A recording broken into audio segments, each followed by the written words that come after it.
folks. Welcome to the program. This, of course, is Stinchfield, the podcast. I got a question for you. And if you want to help me in the comment box, I would love it.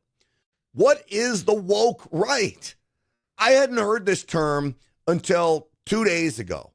Now, the woke right, as I'm researching this, is apparently a group of conservatives, social media commentators, and the like, podcasters, that are being accused of being anti-Semites, anti-Israel, and are stoking the flames of division. These are the accusations. Now, what surprised me is the people lumped in on this are people that I actually have great respect for. At the top of the list is probably Tucker Carlson. For the longest time that I can remember, I looked at Tucker Carlson as one of the leaders of the Republican Party next to President Trump. I don't know if he's an anti-Semite or not. Since he's left Fox News, I don't see him as much as I did before.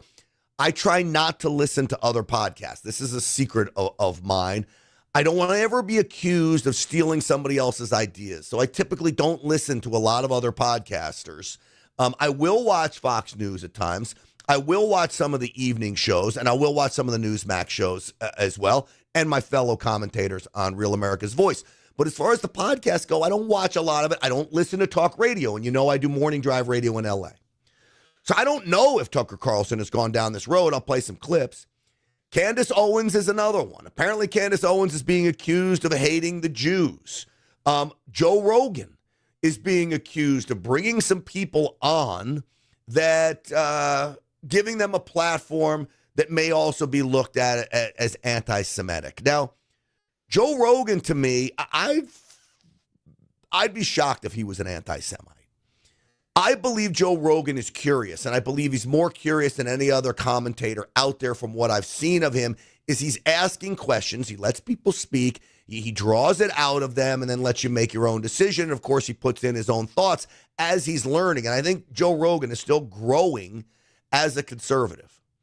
Candace Owens, I've had my ups and downs with her. I think she's a very nice woman. I think she's very, very smart. Sometimes when she goes on the attack, I'm not a big fan of that. I don't like to attack fellow conservatives, not my thing. So that's why I was a little uncomfortable about doing this podcast. But I thought it was interesting for all of you to try to figure out what the woke right is. What's behind the movement? Because I actually think it's not conservatives that have dubbed the phrase the woke right.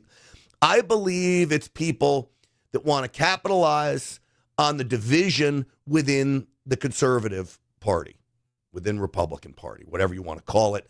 And there is a difference, by the way. And that may be from the left this is coming from. And it may be why I had never heard this term before. So with that, we'll get into that. Then I had an incident with a friend of mine, Jake Lange, who is a former J6'er who was put through hell. He is now running for United States Senate in Florida. And I want to be clear, I like Jake, but I'm very disappointed in Jake.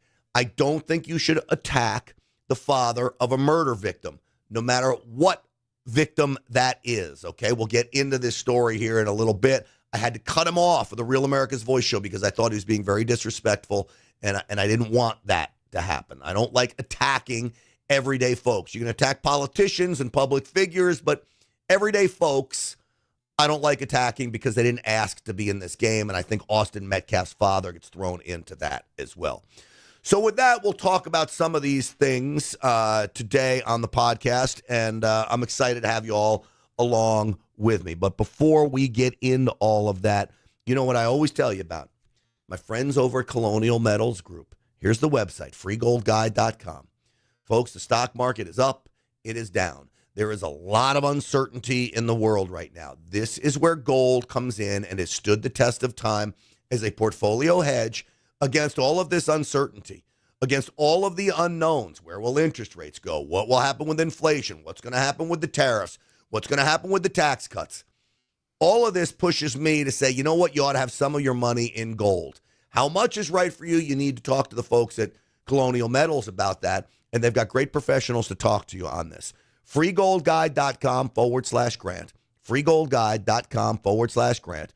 1-800-438-7356. Use the promo code, or excuse me, the QR code up in your corner. Up to $7,500 in free silver, too, depending on how much you invest, which is a great benefit for going with colonial metals.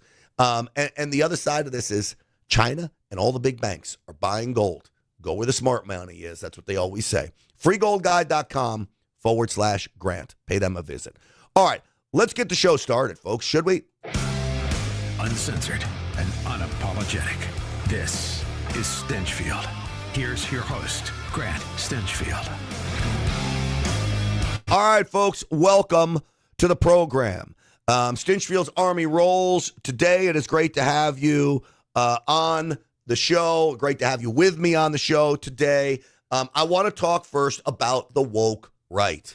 I never heard this phrase. What the hell is the woke right?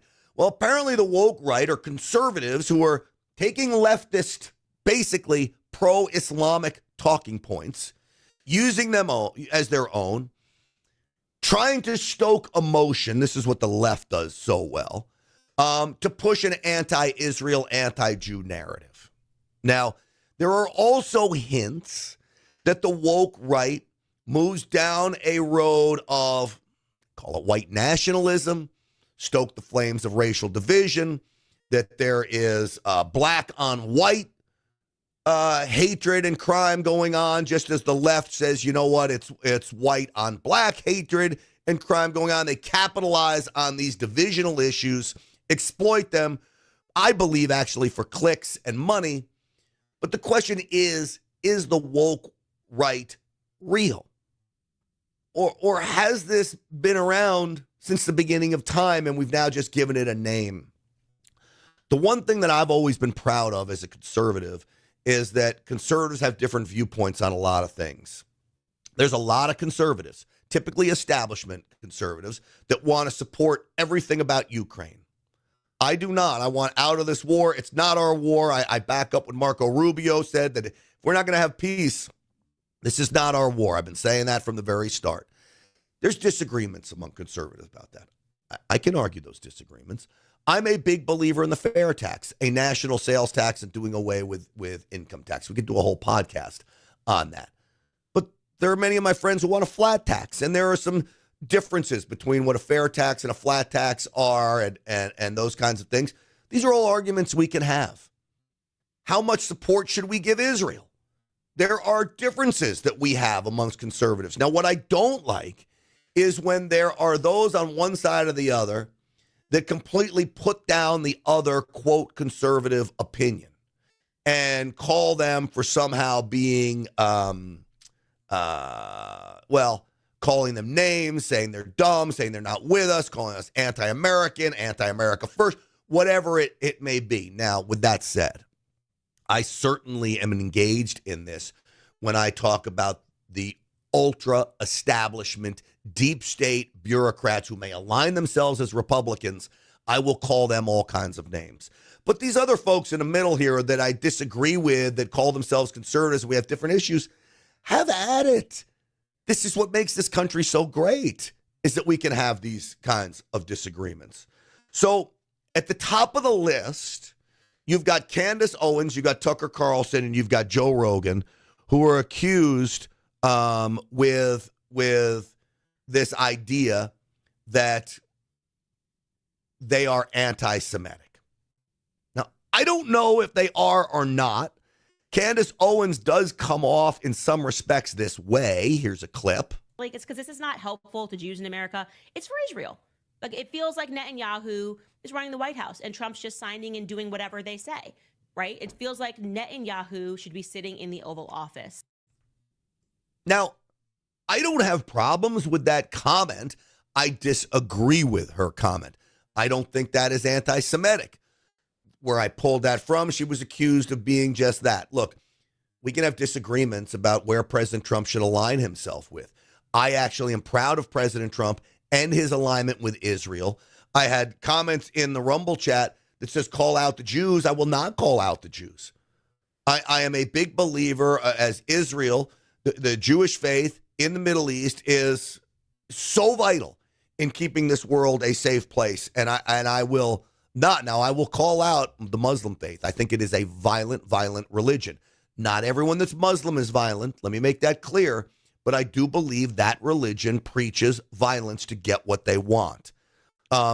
More of Candace Owens. Trump administration is fighting against free speech in America. And that is very sad for me to say and to report as someone who has been a supporter of Donald Trump. So she says Donald Trump is fighting free speech in America. Where is that happening? Harvard? She's upset about Harvard, okay? Now, this is where I start to disagree with her. It's not about free speech when you block Jewish students, terrorize them, threaten them. That is not free speech. Cannot allow our rights to be infringed upon. And if you think it's going to stop with college campuses, you're out of your mind. So you better buck up and root for Harvard University in this fight. You better hope that they defeat the Trump administration and this absurd definition. They even include parts of the Bible. They're like, you can't say that the Jews had anything to do with Christ, killing Christ, which is, you know what that is? It's not anti-Semitism, it's anti-Catholic. All right, so all of this, I don't know what she's arguing here, but the fact that Harvard is bad news when it comes to allowing what I believe is terroristic behavior. You had destruction on campus. You had them blocking Jewish students on campus. I found this at Yale just the other day. Now, is this free speech? This is a Jewish student who wants to get back to his dorm. We will not stop, we will not rest this close. We will not stop, we will not rest this close. He's trying to get to his dorm. We will not stop, we will not rest this close. We will not stop, we will Now, what do you think? You can go around, the person says. Get out of here. It's public campus. I pay for this, just like you. I'm a Yale student. I pay tuition. This is my space too. I want to walk here. The people united will never be Are you going to get out of my way? Can I walk through? People united will never be Why can you guys stand here? I can't. People united. Why can't I go? Why can't I go through? You know why you can't go through? Because you're Jewish. That's why.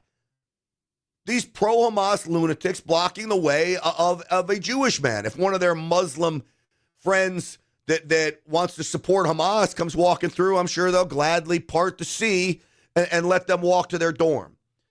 So, I'm a little confused with Candace Owens on her comments that Trump's out of line with Harvard. I 100% totally disagree. Here's one more.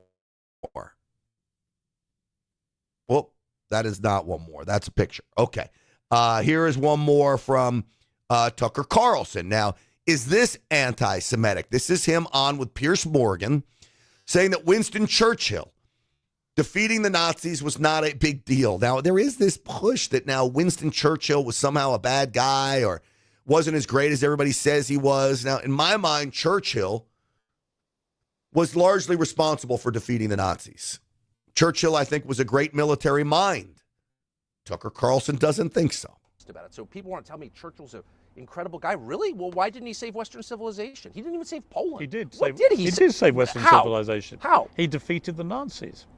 But I know he helped defeat the Nazis, Well, the Nazis with his friend Stalin. The Nazis wanted the whole world to be speaking I'm not German. defending the Nazis. I'm just saying, where is Western civilization? What did he preserve? Where is it? I don't know where it is. Churchill died the year before I was born. Oh, the same year, actually. He died in 63, I think. 65. 65. I think about a month before I was born. It was a natural succession. But the but the question is, like, where's the victory? I don't understand. Like, everyone wants to yell at you for not loving Churchill. Okay, well, hang on, show me the victory. Well, yeah, but it's a theoretical victory. Yeah, he beat Hitler. Great. I'm totally for beating Hitler. Yeah, I'm totally for beating Hitler. You can't say 80 Hitler. years on that Churchill didn't win the war, because look at what's happened since. But the war is not just like an engagement in Poland or even in downtown Berlin. The war is the effort to save Western civilization. All right, so he's going big picture there. And Tucker Carlson is much more of an intellectual than I am. I like to look at big picture, but I don't go many places that Tucker Carlson goes to. He's much more book smart than I am. Churchill was a hero. I mean, you're not going to dispute that. A fabulous leader. When you write books about leadership, you could write books about Winston Churchill and how he led. Now, Do we still have some of the problems in the world and Western civilization that we had pre-World War II? Yeah, of course. But it doesn't take away from his victory there. Now, does that make Tucker Carlson an anti-Semite? Well, he said, and I'm glad we defeated the Nazis. I do not believe Tucker Carlson is an anti-Semite. But all of this is being stoked. And is it being stoked by Tucker and Candace and Joe Rogan? Or is it being stoked by others who want to create the division for their own clicks? Now, I guess in many respects, I'm doing a story on this, so I could say I'm trying to get clicks. But look, that's how I get paid. I get paid by the amount of people that watch. I'm going to try to make an entertaining show, but I'm not going to try to get clicks off the backs of somebody else. And that, what I'm trying to do is literally educate not only you, but myself as we play through this idea of woke right. Joe Rogan is another one accused of it. Chance to talk. And what's not cool is talking about maybe Israel did something wrong. You should really not do that. I think it's criminal of you to even discuss I know. anything. Well, It's not right. Apparently, It's not I've right. been co-opted by what's called the woke right. The woke right. That's what I heard. There's a woke right now. Yes, and they're Fascinating. they're co-opting. I still haven't accepted the fact that I've left the left. So this is why I really do enjoy Joe Rogan, because he is so honest as he expands his horizons. Now, does Joe Rogan believe that Israel did something wrong? He probably does. Does that make an anti-Semite? Not necessarily. I personally don't believe Israel has done anything wrong. I think Israel has gone above and beyond its call of duty to keep the peace, to warn innocent civilians, which I don't think there are very many in Gaza, by the way. I think most of the so-called innocent civilians are actually Hamas supporters and enablers. So that is something that needs to be looked at by the mainstream media that isn't. And maybe Joe Rogan, I'd love to help him come to the understanding that these so-called innocent civilians in Gaza are not innocent at all. And they look at themselves as martyrs when they house hostages in their apartment buildings, and the nurses that are letting Hamas terrorists take up residence in hospitals. These are not innocent people. So has Israel made mistakes along the way? Probably. Has America made mistakes along the way? Probably. Nobody's perfect. But I think Israel's quest for perfection must be applauded. And that's an important distinction. So he brings on, oh gosh, why am I forgetting his? Can you believe I'm having a total senior moment? I'm going to play who he brings on, and you'll know his name. Somebody help me out in the chat. All right. I think that virtualization has enabled the psychopaths. Without a doubt. Yeah, well. Without a doubt. That's a terrible thing, because the psychopathic types, they're always the death of everything. Like, I'm seeing this come up on the right now. So imagine this. I've been working on a new theory of political psychopathology, and I like it quite a lot. Is this where the term the woke right comes in? Yeah, well, Lindsay is pointing at that, but he hasn't got the diagnosis exactly right. So it isn't woke. That's not the issue.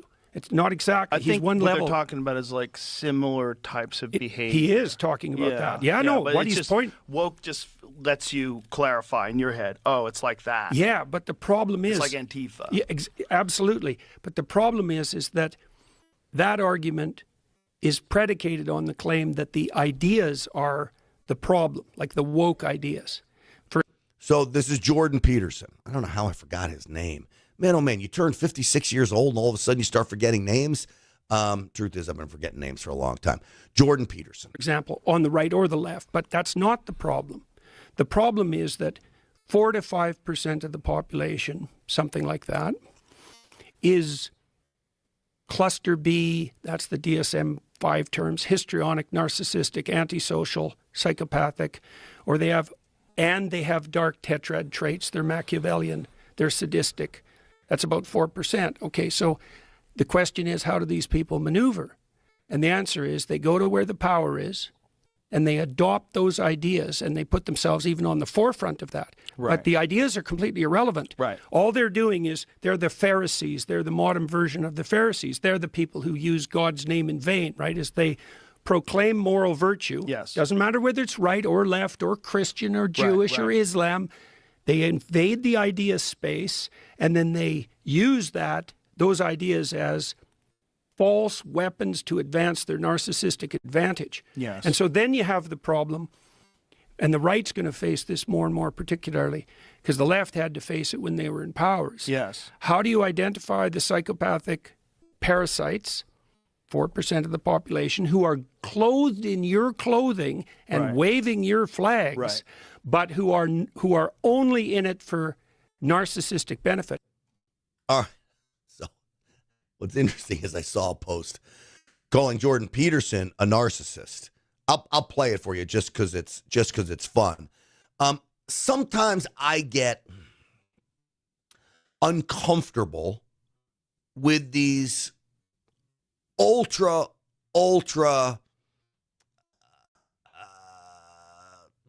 schooled, ultra thought leaders, ultra intrinsic kind of thinkers, all right? It just isn't my style. I'm more of a flamethrower. I'm going to tell you the bottom line behind an issue. This kind of stuff starts to make me uncomfortable, and I think in some respects you do have to be a narcissist in order to be one of these pontificators that goes so deep in this and tries to explain the psyche behind somebody else. Now, what he's explaining here, though, of the 4% that's going to be a parasite of the conservative movement, well, he's talking to a guy that's being accused of that. I don't think Joe Rogan is a narcissist at all. I actually think the guy makes fun of himself on occasions. I think he doesn't take himself too seriously. I don't think his fame and fortune really has gone to his head, which is one of the things I'm impressed about Joe Rogan for. There are most certainly others that this has happened to. So it's interesting listening to Jordan Peterson talk about this woke right and what it'll do. But again, I think it gets down to, when I tell you I'm going to give you the bottom line is the term woke right is designed to divide the conservative podcast sphere, to disable us from being a one unified front with all of this power. We saw what this sphere can do, from people like me at a smaller level to people like Tucker Carlson and Joe Rogan at a larger level. When we're all unified in a quest to get Donald Trump elected or a conservative elected, that power is so great. I think this idea of the woke right is designed to divide us, divide conservatives, divide this podcaster sphere, so it weakens us. That's the warning I'm giving you.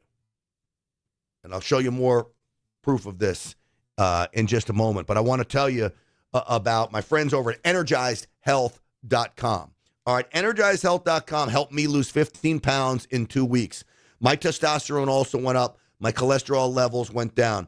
I lost body fat and I gained muscle mass and still lost 15 pounds, okay? Energized Health is about intracellular hydration, getting hydrated at a cellular level that then helps with joint pain. It helps with mental acuity, and it is all backed in science, patent-pending science with 100% money-back guarantee. So if you want to take your life back, you want to lose some weight, okay? Really what I should say is lose fat and gain some muscle, no matter what your age is, even if you're old, okay? Older than me. Get with Energized Health. EnergizedHealth.com/Grant. Watch the masterclass on the website. Look at the testimonials. You'll see this is for you. EnergizedHealth.com/Grant. All right, more of Jordan Peterson on with Joe Rogan here. You also set that conversation up, but it poked up and made itself manifest in that conversation. And the issue is, how do you identify the psychopathic pretenders? And it's even worse now, and then make a barrier, right? Now, the right was calling for the left to do that for decades, and they didn't, and they couldn't. And the left is not good at drawing barriers, partly temperamentally. The right is somewhat better, but there's no shortage of monstrosity there. And so then the question is, how do you draw the line? And that's kind of what I was because I've been watching these right-wing, they're not right-wing, these psychopathic types manipulate the edge of the conservative movement for their own gain. Right. And a lot of that's cloaked in anti-Semitic guys. There's plenty of anti-Semitism on the left too, by the way. So it's not unique to the right. Well, but particularly now. Yes, particularly now. Right. And so, you've let your curiosity guide you, your curiosity and your desire for knowledge, this quest, you've let that guide you as a podcaster. And by the way, I'm trying to work through exactly the same sort of thing. How do you know, given your radical increase in stature over the last 10 years, how do you know when your curiosity and even your skepticism about the fact that things aren't the way that people say they are, because that's certainly been demonstrated in the last 10 years, how should anyone decide what guardrails to put up? Like, what do you look for? Do you have a conceptual system worked out for that? Like, because look, in many respects, what he's talking about, you can assess when you're assessing pornography. You know it when you see it, right? You know what's porn. I know what is divisive when I see it. I know what isn't respectful when I see it.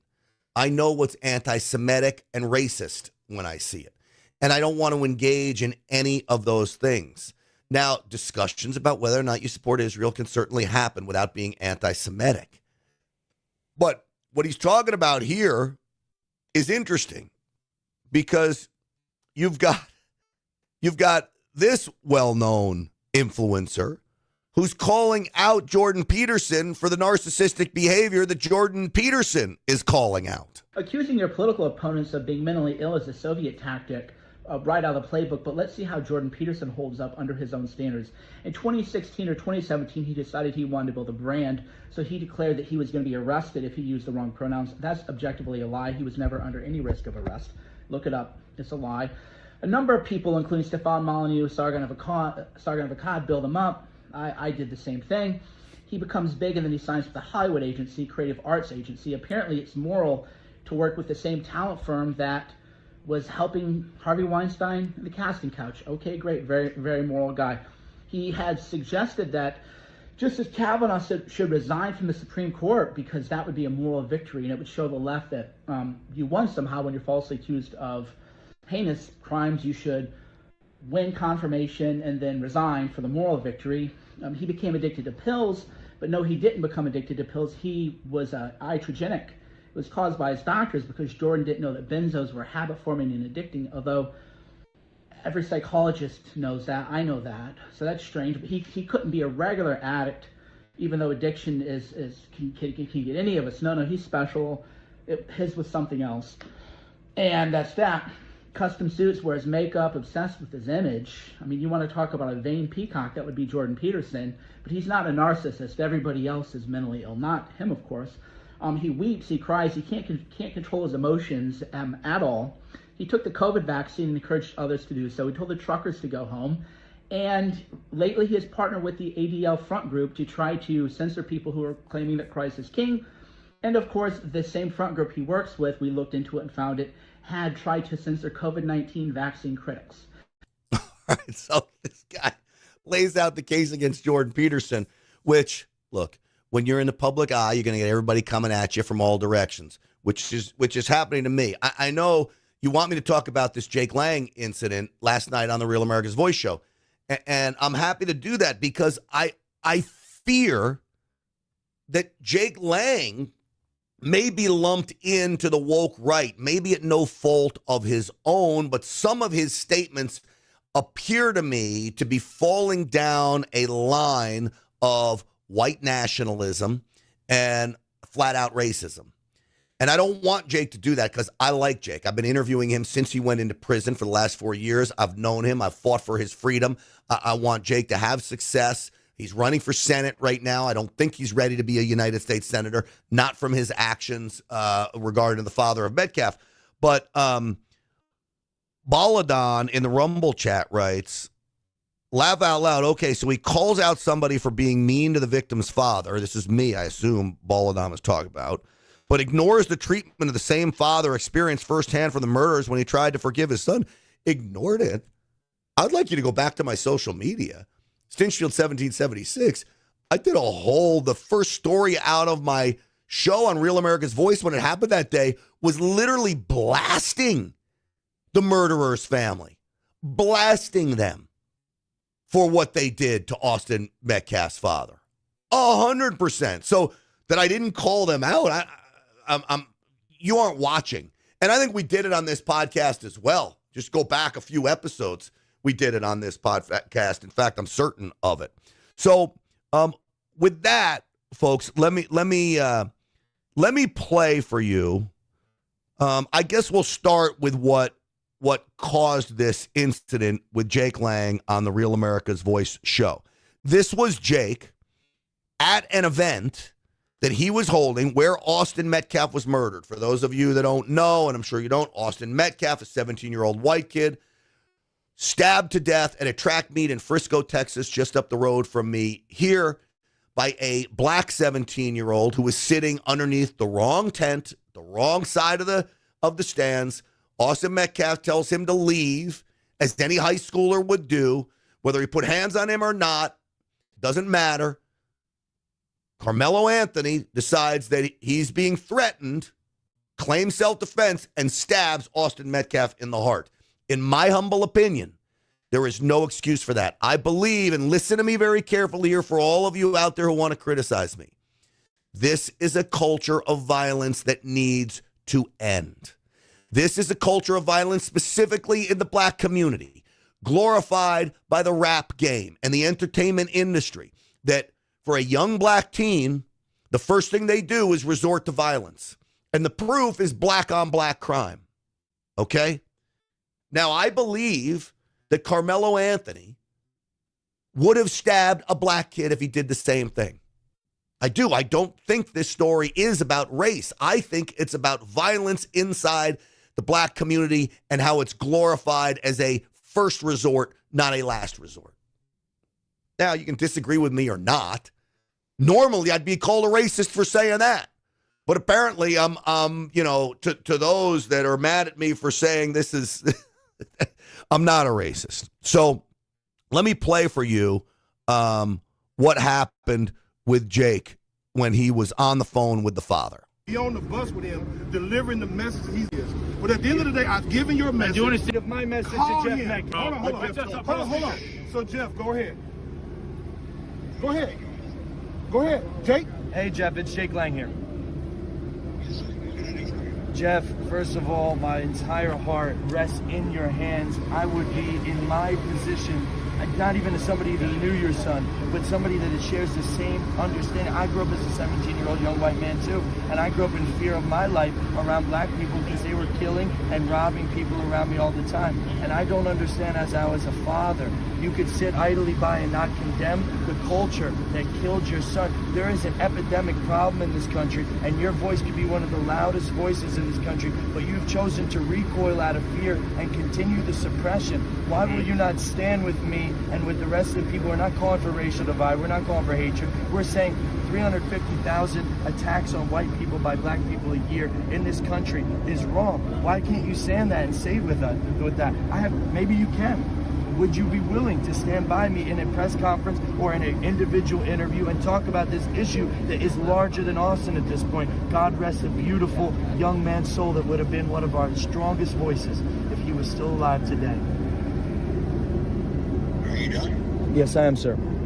Okay, my turn to speak. You are part of the fucking problem, my friend. You're trying to create more race divide than bridging the gap. I do not condone anything you do. You do not have any fucking... That's called white guilt. No, let it talk. Of my son. Let me finish. I give you your time. You take my son's face off your website. I am not associated with you. You're creating more Austin Metcalfs with your weakness, sir. You are creating more Austin Metcalfs with your weakness. Black man here, you are being weak. I gotta be honest with you about that, sir. You're being weak. Condemn your son's killer and the culture that caused it. Hey, Jeff. That's the problem. You've been submitted. So, folks, I want to make this very, very clear. When you lose a son in such a heinous way, I will pass no judgment on how you deal with that grief. You get a free pass, okay? You get a free pass, probably for life, because I don't think any father should have to bury his child, especially after being stabbed to death in such a heinous way. Now, with that, I told Jake before he came on the program through my producer that I was upset with the way he was treating Austin Metcalf's father. I said, if you still want to come on the show, I'm going to tell you I'm upset with him. If you still want to come on the show, then come on. If you don't want to come on the show, no problem. I'm not going to mention it. I'll move on because I like Jake. Okay? But I think Jake is wildly misguided here when you attack a murder victim's father. It's not the time or place. You don't call your weakness in this. And honestly, when I listen to it again, Jake says, I lived in fear for my life around black men because of the killing and robbing. I don't live in fear around black people. And in fact, I can tell you that I pulled some statistics on this. In 2019, 3,200 white people were murdered. Of that, 2,600 of them were killed by white people. So the majority of whites killed were killed by whites. 600 of those white people killed were killed by black perpetrators. Of blacks killed in 2019, 2,900 blacks were killed. Of those, 2,600 were killed by blacks. 250 of the black people killed were killed by whites.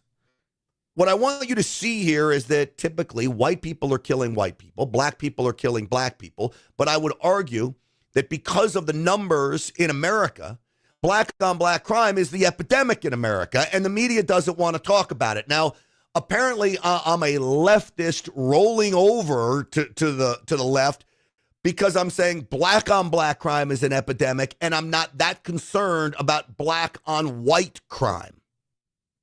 And I'm not concerned about it because I just don't see it happening. I don't know where he got his numbers. 350,000 whites attacked by blacks. I don't know where he got that number from. What I will tell you is that if you have 3,200 whites killed a year in America and 2,900 blacks killed in America a year, blacks make up 12% of the population. Think of that, about the percentage of murders being committed is much higher in the black community. Again, a culture of violence. So don't call me out as some kind of a leftist for calling out facts. So again, I'm not going to be disrespectful to a murder victim's father, and I will not allow that to happen on my program, whether any of you like it or not. So I will play this interview with Jake Lange from Real America's Voice. But before I do that, folks, let me just tell you about my friends over at Patriot Mobile.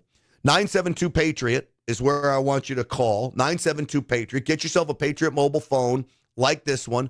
America's only Christian conservative wireless provider. They are fabulous. The service is fabulous. You pick one of the three networks you want to be on, or you can get two of them on one phone. That is awesome to have two lines on one phone, two different networks. And switching's easy. 100% U.S.-based customer service. You can't beat that. They believe in the things we believe in. I talk about a parallel economy. It is so important to support companies that support programs like this. PatriotMobile.com/Grant. Use that promo code Grant for a free first month, and you're not going to regret it. If you're not switched now, you're helping to fund the woke left. I'm going to put it that bluntly. PatriotMobile.com/Grant. 972-PATRIOT. Use the promo code Grant. Tell them I sent you. All right. This is the interview I did with Jake, and I guess I'll just let it play, and then I'll explain why I did what I did. This man lost a 17-year-old. Now, I know you did hard time, brother, hard time.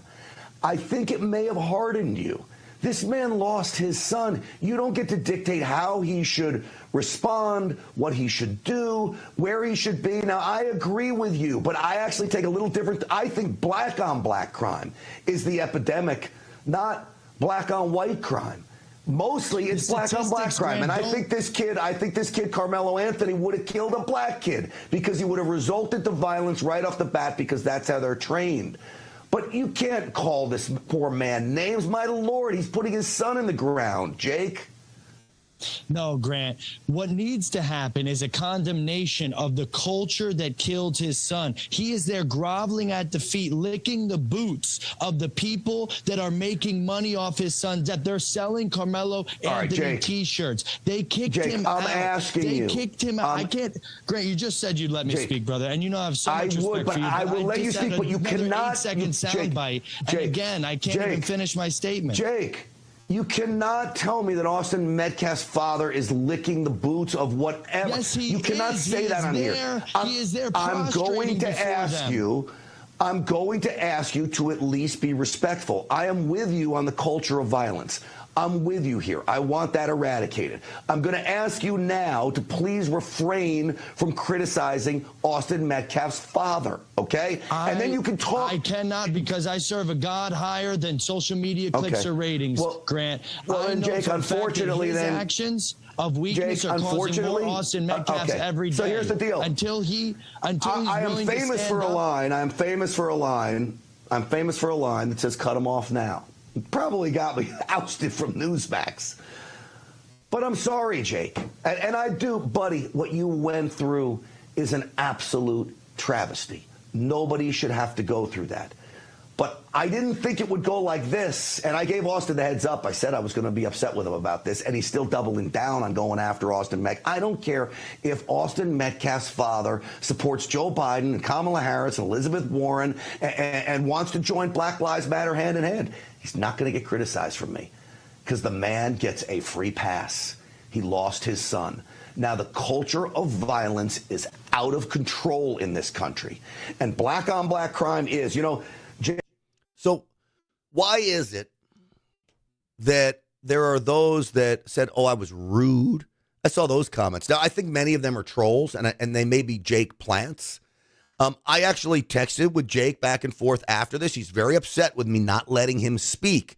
But if you notice there, I said, you can speak and say, just don't attack a murder victim's father. But he said he refused to do that. So I'm not going to let that continue. Why? Because I have a heart. Now, in the beginning, I said the prison may have hardened Jake. What Jake Lange went through is unexcusable. And I was the first one to defend him, to try to fight for getting him out of solitary confinement, to get him out of prison, to defend the J6'ers. But it also means I'll defend murder victims' families. And I don't want them attacked. You can deal with grief however you want to deal with grief. It's not my place to judge. And yet, people on social media were saying, oh, Grant, you were mean to him. You were rude to him. How dare you cut him off? Well, no.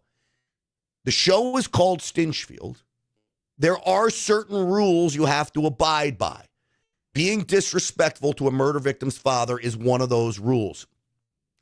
I can't remember in 2 years when I cut somebody else off. The last time I cut somebody off was on Newsmax, and it was a veteran who was besmirching Donald Trump and wouldn't stop besmirching Donald Trump in a very disrespectful way. That was the last time I had done that.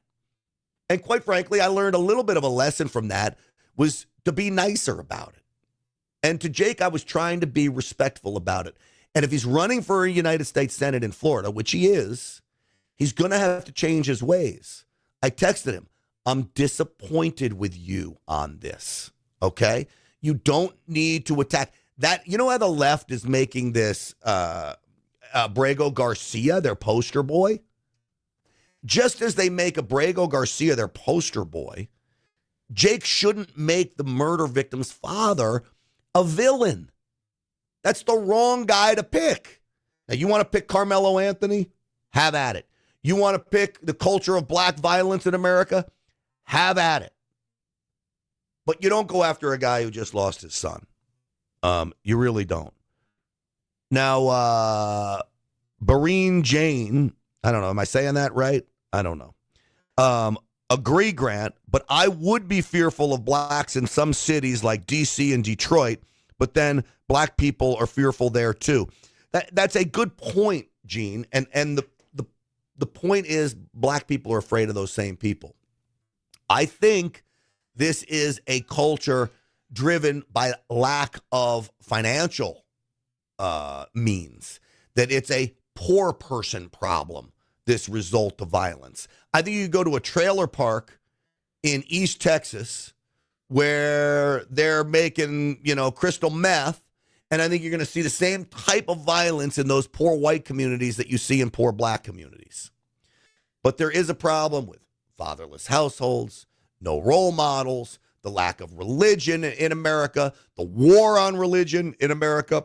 All of that leads to this culture of violence where the difference between right and wrong is blurred. So in some respects where I give Austin Metcalf's father a pass, I'm inclined to give Jake Lange a pass because of what he went through. I'm not going to yell and scream at him. I'm not going to try to destroy him on social media. I don't want to do that. I can't imagine what it was like to go through what he went through. But it also doesn't give you the right to go after people that I personally don't believe that you shouldn't be going after. Honestly. So with that, let's talk now about Abrego Garcia and this making him out to be a total poster child. Okay. This was a montage put together by the Media Research Center and Newsbusters, which just listen to how they portray him. Kilmar Abrego Garcia. He's a legal resident. He's a Maryland father. He's a green card holder, originally from El Salvador. Like this man that had temporary protective status. He had all right. So first off, the point of this montage is that he did not have temporary protective status. He did not have a green card. There has been no apologies. There has been no corrections from the mainstream media, and they go on and on and on with this nonsense. Protected status. They had someone who was lawfully in the United States. Mr. Garcia, who is the Maryland father. Garcia has lived and worked here legally. He had an active order that he could not be removed or deported. Abrego Garcia, who is married to a U.S. citizen, was in the U.S. Lawfully. They got the wrong guy. He was here legally, and he's being treated like this. They made a mistake and just deported the wrong person, a Maryland father who was legally here. They sent the wrong person. Garcia, a protected legal resident. And he was legally present in the United States. No, he wasn't. Again, over and over and over again, he was not here legally. Maryland man, a legal U.S. resident. It's up to El Salvador's dictator to determine whether or not a legal U.S. resident gets to come back to the country. I mean, Abrego Garcia is a Maryland father and legal U.S. resident. The 29-year-old father from Maryland who was living in the country legally. This is about a father in Maryland, a long-established tax-paying member of our community. Oh, my God. All right, so it continues. This is another media hoax. You understand me? Media hoax. He's not a Maryland man. He's an El Salvadorian national who snuck into this country and an MS-13 gang member and a domestic abuser. That's who he is. He is not a constituent of Van Hollen. He is an illegal alien. Okay? So the media is hoaxing you here. Why they're picking this guy, I don't know. Well, I brought on the Real America's Voice show, Curtis Houck, to talk about this very thing and why we're seeing what we're seeing here. And this was part of that interview. And there's no accountability either because they believe in going to the mat for folks like Kilmar Abrego Garcia. The left is completely adrift after the 2024 election, and they, for some reason, believe that this man and this issue are winning issues for them, even though this is arguably President Trump's strongest issue since he came down the golden escalator. I mean, of all the things that they want to make their new creed of core, they picked the thing that is still heavily popular. Even CNN's polling is saying about 6 in 10 Americans support mass deportations. Look, and it goes beyond just the mass deportations. They pick a guy. Their poster boy is a domestic abuser and an MS-13 gang member. It doesn't get any worse than that. But you counted up the Maryland man comments. Let me play a little montage that you all put together on that front. Watch this. A critical hearing today in the case of a Maryland father mistakenly sent to that notorious prison in El Salvador. Attorneys for the Maryland man who was mistakenly deported to a prison in El Salvador are making another push for his return today. The Trump administration heads to federal court today after being accused of wrongfully deporting a Maryland father to El Salvador. The Maryland man deported to El Salvador after an administration. All right. Even the mistake part of this story is a hoax, fake story. What is it with the media, Curtis? Because I put this story right up there with the Russian collusion hoax. They are lying to us when they're telling us these things. Yeah, they are. And that's why I'm glad Caroline Leavitt, the White House press secretary, called this out today when she was asked by Tim Pool. Tim Pool equated this to the Covington smear, the Russia hoax smear, the Very Fine People smear. And I think that's true. Look what I'm going to do for you, Curtis. You're a good producer here. Watch this. Instead of having you describe Tim Pool, guess what? I got it for you. Let's roll it, and I'll get you to respond. That are represented in this room have marched in lockstep on false narratives, such as the Very Fine People hoax, the Covington smear, and now what's being called the Maryland man hoax, where an MS-13 gang member adjudicated by two different judges, I believe, is just simply being referred to as a Maryland man over and over again. And you rightfully pointed out the Maryland man story, which I, from this podium, when The Atlantic published it, on that very first day, I came to this podium and said, this is wrong. The press in this room have this story wrong. And again, it's another media hoax. Curtis, the last word. Yeah, and we've been looking at the broadcast network's coverage as well. My colleague Jeff Dickens is going to have a new update. We had it about 64 minutes to 0 minutes, Rachel Morin to Brago Garcia. That number is going to be well over 100 minutes for Mr. Garcia, 12 seconds for Ms. Morin on NBC only. So you do the math, hundreds of minutes, over 100 minutes versus 12 seconds. That's going to be a huge ratio. The liberal media have shown that they are anti-American. It's un-American. They're throwing in their lot with actual, not Americans instead of standing up for the American people. Yeah, Curtis is right. Now, the Rachel Morin case is that woman, by the way, who was killed brutally by an illegal alien. The trial of her killer is going on, and the mainstream media doesn't cover it. I mean, this is what we're up against in this country. And so I think we need to see a fundamental shift in this. I think we are seeing that with the rise of programs like this and others, saying that people, you know what, we're going to go someplace else for our news. I hope one of those places is Real America's Voice, too. We have a great lineup there, as you know. My buddy Steve Bannon and Charlie Kirk and John Solomon, myself, even now Eric Bolling now is there. Brian Glenn doing such great work from the White House. These are the alternative sources. And I didn't want to call it an alternative because it's a legitimate source of information, albeit one that is going to come from the perspective that you and I hold. And that is one of freedom, pushing back against tyranny, supporting the Constitution, and the Bible. And that's where we are in all of this. And that's why I'm grateful you're here on this program to watch with me. Thank you all for being here. We will see you on the Real America's Voice show tonight. Please hit the follow button if you're watching this on YouTube or Rumble. Nobody watches on YouTube, by the way. That's a ghost town for me there. I'm totally shadow banned. But if you're watching on Rumble, please hit the follow button. Very, very helpful. And then, of course, you can go to the website at grantstinchfield.com, And let me remind you, folks, before I let you go, about my friends over at the Wellness Company. These are the kits that I'm talking about. You can get them at twc.health/grant. Use the promo code GRANT for 10% off. You got 8 of the most important prescription medications in this kit. You need to have one for your household. Ivermectin in this kit as well, which is turning out to be a miracle drug for so many things. As you go through them, the Wellness Company will refill the prescriptions for you. twc.health/grant. Use that promo code GRANT for 10% off. All right, folks, that's going to do it for us. Stinchfield's Army rolls. Thank you for watching. God bless all of you. We'll see you tonight.